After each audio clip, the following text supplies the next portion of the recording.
चंद्रयान-3 चांद पर खोजबीन करने के लिए भारतीय अंतरिक्ष अनुसंधान संगठन इसरो द्वारा भेजा गया तीसरा भारतीय चंद्र मिशन है। इसमें चंद्रयान-2 के समान एक लैंडर और एक रोवर है, लेकिन इसमें कक्षित्र ऑन ऑर्बिटर नहीं है। चंद्रयान-3 का प्रक्षेपण सतीश धवन अंतरिक्ष केंद्र श्रीहरिकोटा से 14 जुलाई 2023 शुक्रवार को भारतीय समय अनुसार दोपहर 2:35 पर हुआ था। यह यान चंद्रमा के दक्षिणी ध्रुव के पास की सतह पर 23 अगस्त 2023 को भारतीय समय अनुसार शाम के 6:04 के आसपास सफलतापूर्वक उतर चुका है। इसी के साथ भारत चंद्रमा के दक्षिणी ध्रुव पर सफलतापूर्वक अंतरिक्ष यान उतारने वाला पहला और चंद्रमा पर उतरने वाला चौथा देश बन गया। चंद्रयान-3 का प्रज्ञान रोवर और लैंडर खो गए गहरी नींद में। अगर ये दोनों नींद से नहीं जागे तो मिशन मून का क्या होगा? इसरो ने बताया पूरा प्लान। आइए जानते हैं इसके पीछे की पूरी कहानी इस वीडियो द्वारा।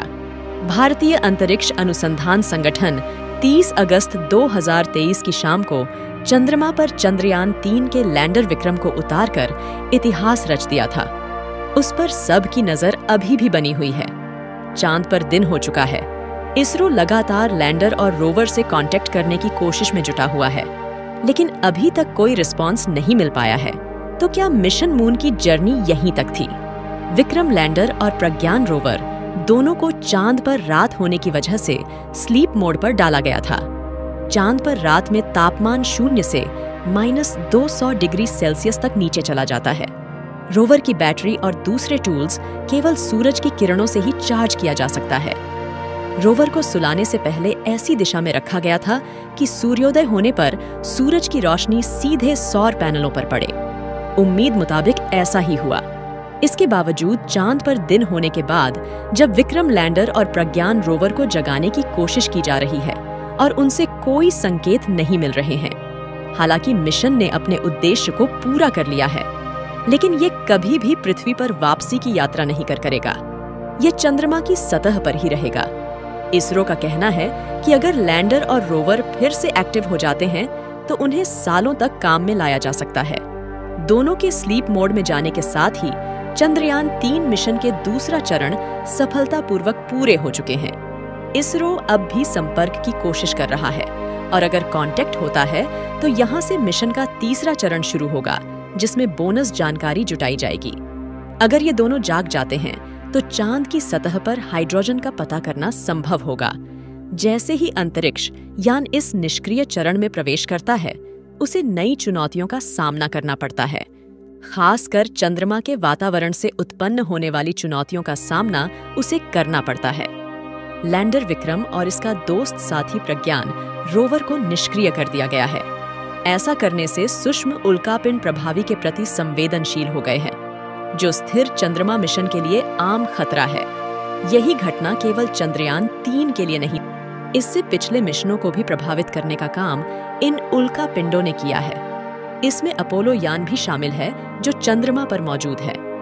चंद्रयान-3 मुख्य रूप से चंद्रमा के दक्षिणी ध्रुवीय क्षेत्र की जानकारी एकत्रित करने के उद्देश्य से डिजाइन किया गया था, जो पानी के बर्फ के संभावित भंडार के लिए प्रसिद्ध है। यह क्षेत्र ईंधन और पानी के उत्पादन के लिए महत्वपूर्ण संसाधन है।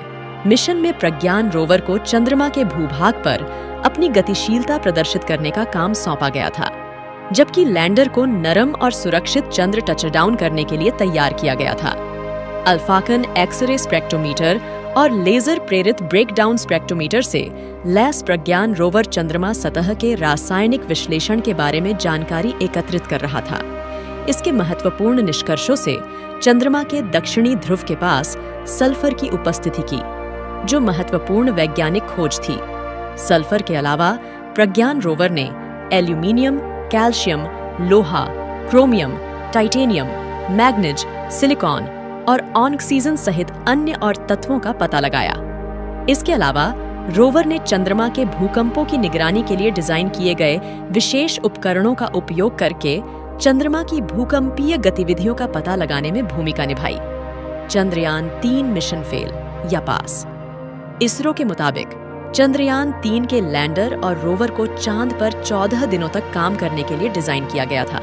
और इन 14 दिनों के दौरान चांद की सतह से उम्मीद के मुताबिक सारा डेटा दे चुका है। ऐसे में अगर विक्रम लैंडर और प्रज्ञान रोवर से दोबारा कांटेक्ट नहीं हो पाता है तो मून मिशन फेल नहीं माना जाएगा। इसरो ने कहा कि ये मिशन फेल इसलिए भी नहीं माना जाएगा क्योंकि संपर्क न होने के बाद भी लैंडर और रोवर चांद की कक्षा में ही रहेंगे और इसरो साइंटिस्ट को ये उम्मीद है कि लैंडर और रोवर दोबारा से एक्टिव हो सकते हैं। अगर ऐसा होता है तो ये इसरो के लिए वरदान साबित होगा। आई होप कि आज का वीडियो आपको पसंद आया है तो हमारे YouTube चैनल ग्लोबल थिंक को सब्सक्राइब करना ना भूले, लाइक और शेयर करना ना भूले। अगली बार मिलेंगे ऐसी ही इंटरेस्टिंग वीडियो के साथ। Thanks for watching.